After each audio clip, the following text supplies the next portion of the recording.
Bien, pues vamos a empezar con la introducción a las redes neuronales como un método más del Machine Learning y la minería de datos para realizar esquemas de clasificación y predicción.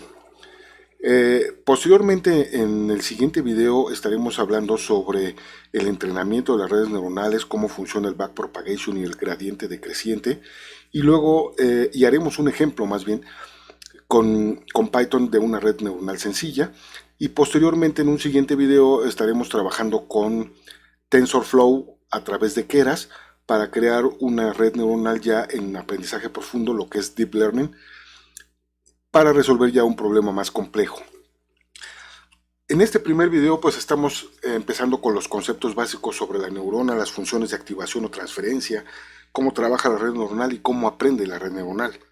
¿Sí? Si bien el esquema de las redes neuronales artificiales es un paradigma de aprendizaje y de procesamiento automatizado basado principalmente en el funcionamiento del sistema nervioso biológico. Similarmente a lo que en las neuronas biológicas tenemos como un núcleo, que es el neurón, y las dendritas, que serían las entradas o de activación y excitación a la neurona, y posteriormente la comunicación de salida a través del axón. En las dendritas es donde se lleva a cabo la excitación y la activación de la neurona para enviar la información de salida conformada hacia otras neuronas que conforman en general una red neuronal biológica. En el caso de las redes neuronales artificiales, el concepto básico es la neurona, que también puede tener n cantidad de señales de entrada y conformar una salida. Estas variables de entrada o señales de entrada van a ser nuestras variables independientes que conforman la entrada a la neurona y en general a la red neuronal. Estas entradas son las que hacen la función de las dendritas en la excitación de la neurona a través de la sinapsis. Esta sinapsis se produce principalmente por un valor que adecúa las entradas para establecer un nivel de significancia de cada una de las entradas sobre la neurona en cuestión. Las variables de entrada pueden ser n cantidad de variables de entrada que nos van a permitir realizar una clasificación para obtener un valor de salida. La salida entonces puede ser un valor continuo, como el cálculo de un precio, o un valor binario, 0, 1, sí o no, o valores categóricos incluso para hacer una clasificación por clases, grupos, etc.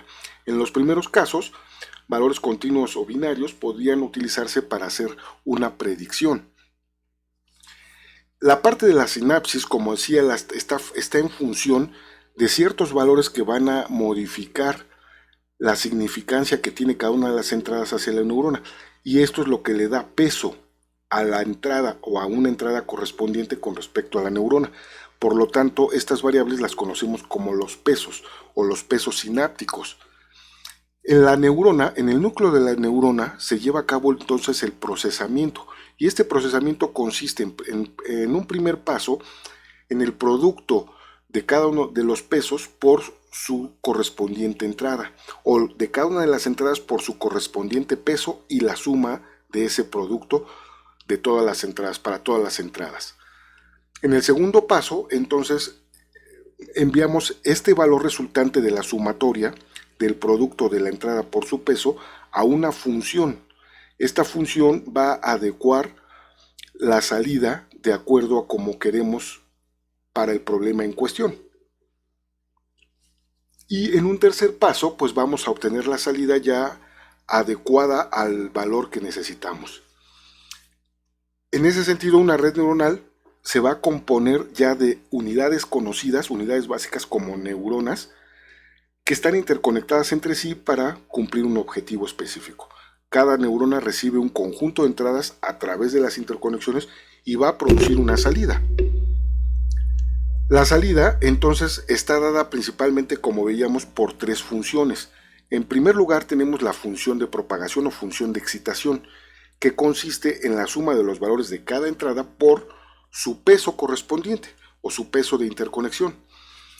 A partir de ahí, el valor entra a una función de activación, que sí existe porque muchas veces en la literatura o en distinta biografía vemos que La función de activación es la misma que la función de transferencia, pero puede existir una función previa que modifica la función de propagación, y si no existe, pues va directamente a la función de transferencia, y es por ello que en muchos libros les llaman función de activación a esta función de transferencia.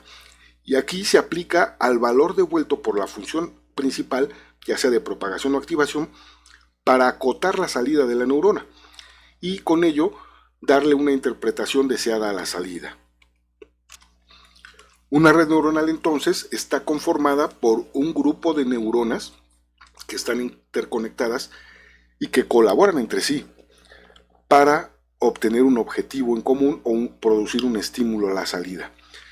El esquema o la arquitectura más común básica de las redes neuronales es una arquitectura de 3 capas, en donde tenemos neuronas en la capa de entrada, una por cada entrada, neuronas en la capa oculta y una o más neuronas en la capa de salida. La capa de salida o la cantidad de neuronas en la capa de salida va a depender de cuántas salidas requerimos. Y de esta forma todas las salidas de la capa de entrada están conectadas a cada una de las neuronas de la capa oculta, y las salidas de esta capa oculta están conectadas a cada una de las neuronas de la capa de salida. Siendo así, esta red neuronal parte del conjunto de datos de entrada con el objetivo de hacer que la red aprenda automáticamente las propiedades que necesitamos. El proceso por el cual los parámetros de la red se adecúan a la resolución de cada problema es lo que conocemos como el entrenamiento neuronal o el entrenamiento. Los parámetros que se utilizan para realizar este entrenamiento son principalmente los pesos y el bias o el umbral. Que el bias o el umbral es una nueva variable que se podría considerar como un peso donde la entrada siempre es 1, pero a diferencia de los pesos sinápticos, en la función que va hacia la función de transferencia, en la sumatoria, lo que tenemos es el peso por la entrada más el bias. Y después aplicamos esta función que va a acotar la salida al valor que deseamos. Si en la red neuronal o en la neurona tenemos varias entradas, entonces cada una de las entradas contiene un peso sináptico, por lo tanto vamos a multiplicar cada una de las entradas por su peso correspondiente y al final sumar el bias.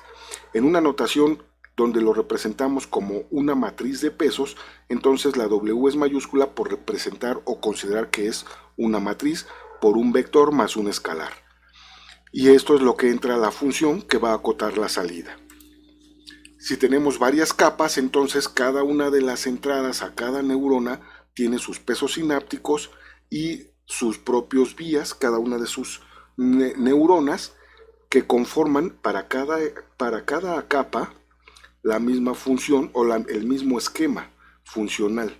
Para obtener una salida, A1 son la matriz de salidas que va a las entradas de la siguiente capa, y A2 es la salida de la segunda capa que va a las entradas de la tercera capa, y así sucesivamente dependiendo de cuántas capas. Cuando tenemos ya más de 2 capas, hablamos de más de 2 capas ocultas, hablamos del aprendizaje profundo, lo que es el deep learning. La función que estamos mencionando que acota la salida principalmente es lo que conocemos como la función de activación o la función de transferencia. Y esta función puede ser cualquier tipo de función muy comúnmente utilizadas. Las más comunes, hablamos por ejemplo del threshold function, que proporciona una salida que va a ser 1 si x es mayor o igual a 0, o va a ser 0 si x es menor a 0. X entonces es la suma del producto de cada una de las entradas por su correspondiente peso. Si los pesos son negativos es cuando entonces esa sumatoria puede ser negativa. Y entonces para esta función la salida sería un 0. La función sigmoidal proporciona un valor continuo de 0 a 1 en una sinoide, y la función esta es logarítmico, por lo tanto la ecuación que la define es 1 entre 1 más e a la menos x, donde x, pues como hemos mencionado, es el producto, la suma del producto de cada una de las entradas por sus pesos. Para la función rectifier nos devuelve el valor máximo entre este x o 0. cuál es mayor, X o 0, X siendo la suma del producto, ¿no? Entre las entradas y sus pesos correspondientes. Otra de las funciones muy comúnmente utilizadas es la hiperbólica tangente o la tangente hiperbólica, que tiene como resultado un valor continuo desde menos 1 a 1 y la ecuación que la define es 1 menos e a la menos 2x entre 1 más e a la menos 2x, donde x es nuevamente el producto entre la entrada correspondiente y su peso, la sumatoria de este producto, ¿no? Y en general tenemos varias funciones, principalmente las más utilizadas podrían ser consideradas algunas de estas.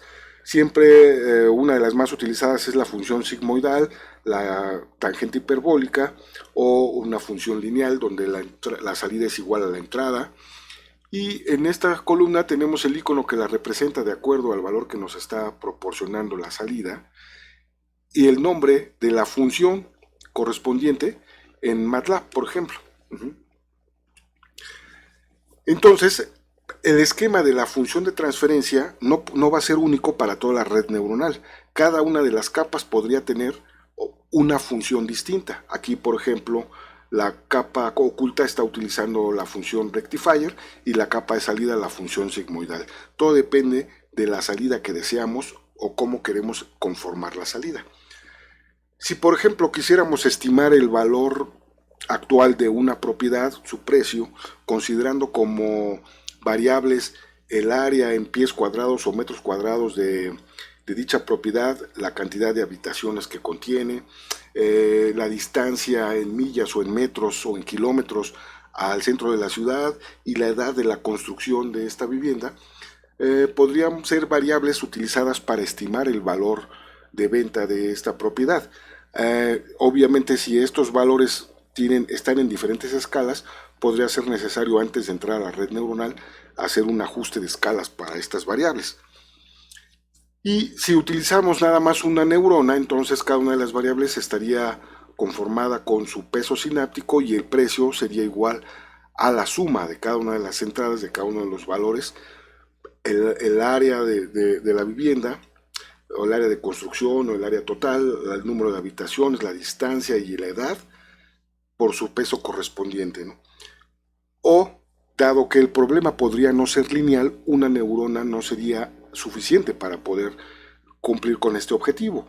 Por lo tanto, a lo mejor necesitaríamos crear un esquema de más capas, en donde tendríamos principalmente pues una capa oculta, y donde cada una de las entradas estaría interconectada a cada una de las neuronas de la capa oculta, y de esta capa oculta todas a la capa de salida. Sin embargo, algunas de las entradas podrían no ser significativas para alguna de las neuronas. Eso lo determinaría el cálculo de los pesos. Entonces, si los pesos se vuelven cero para algunas de las entradas, entonces no todas las entradas estarían siendo significativas para todas las neuronas. En el caso, por ejemplo, del área en pies cuadrados, solamente para la neurona 1, la 3 y la 4 de la capa intermedia. Y así en general. Entonces, eso se va logrando con el cálculo de los pesos, que es precisamente donde la red neuronal aprende. Es el esquema de cómo va a aprender entonces una red neuronal. Nosotros tenemos el esquema de los pesos y el vías principalmente. Entonces, el valor que determina los pesos y los vías es el esquema de aprendizaje para la red neuronal. Durante el entrenamiento, entonces, los pesos se van modificando de manera tal que la conducta entrada-salida de la red se va a adecuar con el ambiente que produce las entradas que estamos utilizando. Hay un esquema importante creado en los 50 por Frank Rosenblatt y que desarrolló una clase de red neuronal llamada perceptrón. Estos perceptrones son neuronas que son muy similares a lo que hemos estado describiendo anteriormente, y su principal contribución es que está en relación a los perceptrones, es la regla de aprendizaje para entrenar dichas redes y resolver problemas de reconocimiento de patrones principalmente. En este sentido, Rosenblatt demostró entonces que su regla de aprendizaje siempre va a encontrar los pesos correctos para la red de neuronas siempre y cuando estos existan. Ajá. En este sentido, entonces, su regla de aprendizaje encontrará la solución siempre que ésta exista. Y es la regla de aprendizaje más utilizada hoy en día. La regla de aprendizaje es un procedimiento para modificar los pesos y los vías de una red. Este procedimiento también es conocido como el algoritmo de entrenamiento. El objetivo de la regla de aprendizaje es entrenar a la red para desempeñar algunas tareas. Y las reglas de aprendizaje normalmente las clasificamos en tres categorías principales: el aprendizaje supervisado, el aprendizaje no supervisado y el aprendizaje reforzado o graduado. El aprendizaje supervisado es un esquema o una regla de aprendizaje en donde le proporcionamos un conjunto de ejemplos a la red neuronal para que de esa forma aprenda. Este es el conjunto de entrenamiento. Y el conjunto de ejemplo está conformado por el par entrada-salida esperada para cada uno de los registros del conjunto de entrenamiento. Estas salidas es lo que en algunos casos les llamamos también los target, ¿no? Es su correspondiente salida correcta. Y conforme se aplican las entradas a la red, las salidas son comparadas con los target. Ajá. Lo que calcula la red se compara con el valor esperado o el valor real, que son los target, y de esa forma se establecen las condiciones para ajustar los pesos y los vías. Por lo tanto, es un esquema supervisado porque tenemos que proporcionarle los ejemplos para que aprenda en ese sentido. El aprendizaje reforzado o graduado es otro tipo de aprendizaje que es similar al aprendizaje supervisado, pero en este caso no le estamos proporcionando cuáles son las salidas correctas a cada una de las entradas a la red. Solo recibe un score o un award, también se conoce, que es como una recompensa o un score o un grado de una medida del desempeño de la red sobre las secuencias de entrada. Y este tipo de aprendizaje pues es menos común que el aprendizaje supervisado porque es utilizado principalmente en un esquema de control, dado que requiere una retroalimentación, que es lo que corresponde al score o a la recompensa. Luego, el aprendizaje no supervisado, en este tipo de aprendizaje no se proporcionan las salidas correctas o las salidas esperadas para el ajuste de los pesos y los vías. Estos se modifican únicamente con las entradas y se lleva a cabo un esquema muy similar al desarrollado en lo que es una operación de agrupamiento o clustering. Y entonces aprenden para categorizar los patrones de entrada dentro de un conjunto finito de clases, grupos o conglomerados. Este tipo de aprendizaje pues normalmente es utilizado en aplicaciones de cuantificación de vectores, pero es un esquema no supervisado. Ahora vamos a ver un ejemplo de un perceptrón simple, que es principalmente una neurona con dos entradas y una salida para realizar la operación AND. Tenemos aquí nuestra tabla de verdad, que sería el valor A, el valor B y el resultado, ¿no? Si el valor A y B son 1, 1, entonces la salida debe ser 1. 1, 0, 0, 0, 1, 0 y 0, 0 en las entradas, 0 en la salida. La neurona está representada por las dos entradas con sus pesos correspondientes y un umbral o un vías.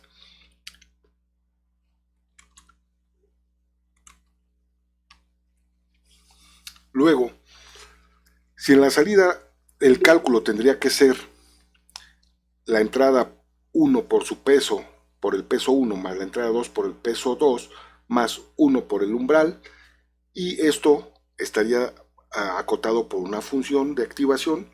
Entonces, para verlo mejor, vamos a ver si la entrada 1 es 1 y la entrada 2 es 1, y considerando valores al azar para los pesos, por ejemplo, el peso 1 sería 0.9812, el peso 2 3.7193 y el umbral 2.1415.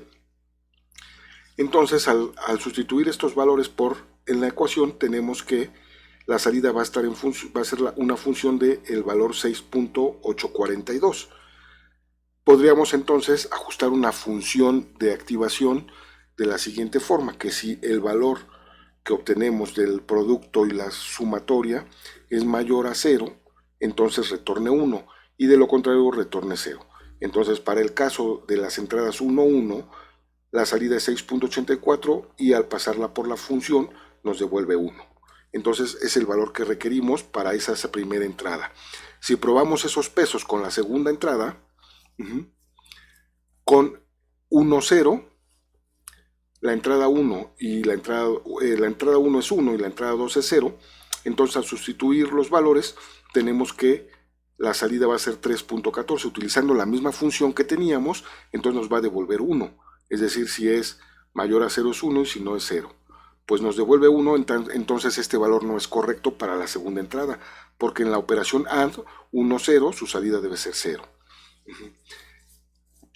Aquí el paso sería ajustar los pesos y podemos ver aquí un código hecho en C# en este momento para automatizarlo y hacer cambios de los pesos de manera aleatoria. Estamos utilizando aquí una función random que nos da un valor al azar para inicializar los pesos. La entrada 1, 1 y su salida es 0. La segunda entrada es 1, 0 y la salida es 0. 0, 1 y la salida 0, 0, 0 y la salida 0. Es la tabla de verdad de la función AND que la tenemos en la variable datos. Cargamos los pesos, inicializamos en el arreglo de pesos los pesos considerando de la entrada 1, el de la entrada 2 y el del umbral o vías, y tenemos aquí una bandera aprendiendo igual a verdadero, y cuando aprendiendo ya concluya, pues va a cambiar su estado. Y la salida de la entrada como un entero, que va a ser 1, 0 la salida de entera, más bien la salida de la neurona. Entonces, mientras aprendiendo sea verdadero, lo que vamos a iterar es el cambio de los pesos, pero en este caso, por ejemplo, estaríamos cambiando los pesos de manera aleatoria, al azar, ¿no? Cambiando los pesos de esta forma, ¿sí? Siempre y cuando, si la salida no es igual a la entrada, modificamos los pesos y realizamos la iteración hasta que nos dé la salida correspondiente. Entonces, si ejecutamos ese bloque de código y en la salida, si la salida real es mayor a 0, entonces va a retornar que la salida entera es 1 y si no, la salida entera va a ser 0. Esa sería nuestra función de activación. Entonces, al ejecutarlo, tendríamos que, si la entrada 1 es 1, 1 y la entrada 2 es 1, entonces la salida es 1, el perceptrón al ejecutarlo calcula. Entonces, si le agregamos aquí, da el resultado correcto, ¿no? Si le agregamos aquí algunos prints para ir viendo cuántas iteraciones lleva y cuáles son los valores de los pesos, nada más para ello, entonces podríamos al ejecutarlo ver que en una primera ejecución con 6 iteraciones obtuvo estos pesos, el peso 1, el peso 2 y el umbral, y nos dio las salidas correctas. Pero si volvemos a ejecutar el mismo código, entonces como se están calculando al azar, ahora tenemos que requirió de 29 iteraciones para llegar a pesos distintos, pero que concuerdan con la salida correspondiente. O sea, nos dan la salida correcta. Y los pesos son distintos. Es decir, esto también nos indica que los pesos nunca van a ser únicos. Luego, por eso decimos que el valor de los pesos no es una respuesta única. En caso de no funcionar, entonces debemos cambiar el esquema del azar por un valor que oscile entre -1 y 1. Y esto puede, pues obviamente, ser muy ineficiente y riesgoso porque limitaría los valores. Y además, el número de iteraciones que requiera podría ser mucho más grande, ¿no? Entonces podemos utilizar otro método matemático que minimiza el uso del azar y que puede dar con los valores de los pesos en cualquier rango, ¿sí? Entonces, al inicio de los pesos podemos tener un valor aleatorio, pero de ahí en adelante el cálculo lo vamos a basar en la comparación de la salida esperada, que sería el conjunto de entrenamiento, con la salida obtenida. Y si estas difieren, entonces ese error lo vamos a utilizar para ir cuadrando poco a poco los pesos. En lugar de modificar los pesos de forma aleatoria, entonces vamos a hacer uso de las siguientes fórmulas, ¿no? Si el error es diferente de 0, entonces el nuevo peso va a ser igual al peso anterior más una tasa de aprendizaje por el error por la entrada 1 para el peso 1. El nuevo peso 2 va a ser el peso anterior de la entrada 2 más su tasa de aprendizaje por el error y la entrada 2. Lo mismo para el bias, que sería el nuevo umbral va a ser igual al umbral anterior más la tasa de aprendizaje por el error por la entrada, que en este caso siempre es 1 para el bias, ¿no?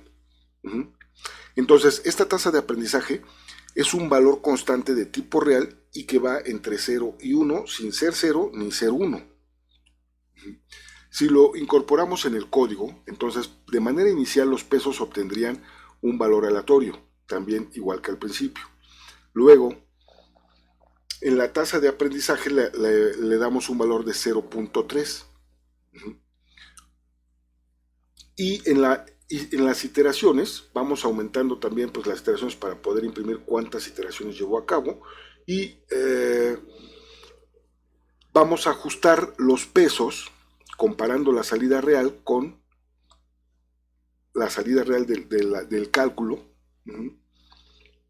de los pesos por las entradas más el umbral, ¿sí? Y al momento de ajustar los pesos, entonces el nuevo peso va a ser igual a la tasa de aprendizaje por el error por el peso anterior, la entrada anterior. El error, decíamos que es la diferencia, esta es más bien la entrada anterior. El error va a ser la diferencia entre el valor esperado y el valor actual. Esta diferencia. El error es el valor actual menos el valor, la salida, el valor de salida actual menos el real menos el calculado. Y si ejecutamos este bloque de código, vemos que en 8 iteraciones obtuvo estos pesos y este umbral y las salidas fueron estas. En 2 iteraciones, al volverlo a ejecutar, ahora en 2 iteraciones obtuvo estos nuevos pesos con su umbral correspondiente o bias y las salidas correctas, calculadas por el perceptrón. Si ahora cambiamos por la operación OR, en la tabla de verdad tendríamos que cuando la primera entrada sea 1 y la segunda entrada 1, el resultado debe ser 1. 1, 0, 1, 0, 1, 1, y cuando las entradas sean 0 y 0, entonces el resultado debe ser 0. Lo único que haríamos es cambiar, dejando el mismo código, cambiaríamos la tabla de verdad. Ahora, en lugar de ser 1, 1, 1, 1, 0, 0, vamos a tener 1, 1, 1, 1, 0, 1, 0, 1, 1 y 0, 0, 0.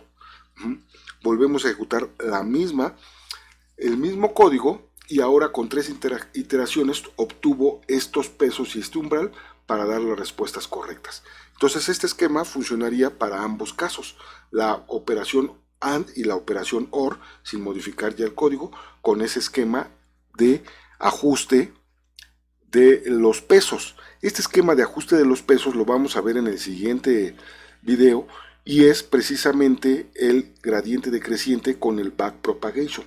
Aquí nosotros lo estamos haciendo en un ejemplo muy simple con una sola neurona, pero cuando hablamos de una red de varias capas, entonces es donde empieza la complejidad o donde se da la complejidad, ¿no? En este caso, pues normalmente esta solución es una solución lineal que se aplica y que se resuelve con un solo perceptrón. Y en ese sentido, pues el perceptrón simple solo funciona cuando la frontera de decisión es lineal. Aquí nosotros tenemos que cuando el valor de entrada es 0, 0, la salida es 0. Cuando es 0, 1, la salida es 0. 0, 1 o 1, 0, la salida es 0. Ahora sí, 0, 1, la salida es 0, y cuando los valores son 1, 1, la salida es 1. Entonces, esta frontera de decisión hace que el peso apunte y que haga una frontera en donde los valores hacia acá van a ser 0 y los valores hacia el otro sentido de la frontera van a ser 1, pero es una frontera lineal. Si esto quisiéramos probarlo, este mismo código con la función XOR, ya no tenemos una frontera lineal. Aquí tendríamos que cuando las entradas son 1, 1, la salida es 0, 1, 0, la salida es 1, 0, 1, la salida es 1 y 0, 0, la salida es 0 para la operación XOR. Entonces tendríamos que el valor es distinto cuando es 0, 1, cuando es 1, 0, que cuando es 0, 0 y cuando es 1, 1. La salida aquí en este caso es un cuadrado, esta también, y estas, cuando son iguales las salidas es 0, y cuando son iguales las entradas, la salida es 0, cuando son distintas las entradas, la salida es 1.